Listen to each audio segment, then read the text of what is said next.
The process of transmitting results from polling units, whether real time, 2 days later, or at any time, for that matter, cannot in any way change the results that have been announced right after the counting in the presence of the party's agents and to the hearing of the voters at each polling unit.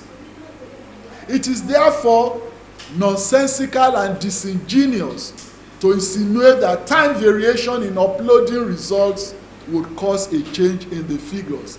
These figures have been announced at the polling booths.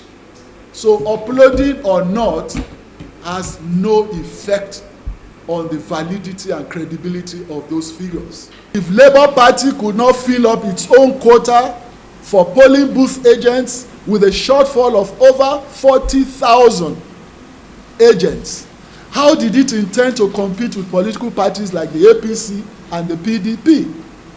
It will be interesting to see what evidence of rigging the Labour Party will present before the court when the party could not appoint agents to monitor nearly a quarter of the venues of polling. In order to meet the requirement of BVAS accrediting voters, they lined up the people, accredited them, and told them to go home, and then began to thumbprint for them to meet that number accredited, all LP, and put them in the ballot box.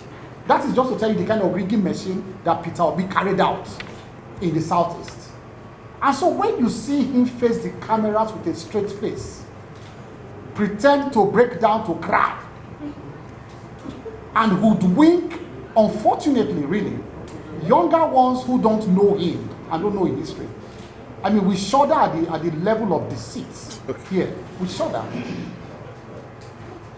And he brought that rigging machine into Lagos. Is to tell you that he did not even stop at the Southeast. Go and see one result in Festus. They just posted the result now.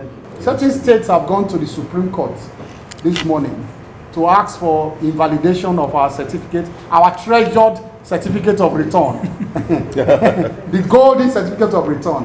And I think really, without commenting on the merits of the case, I'll make this as a last point.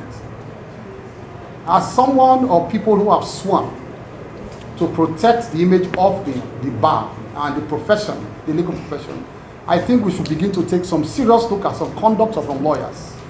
Any lawyer who stands up at the Supreme Court, instead of going to the election tribunal or the Court of Appeal as the first instance in election petition cases, to ask the Supreme Court for that kind of relief, I think we should begin to take a serious look in this country at the conduct of lawyers who file frivolous applications in courts.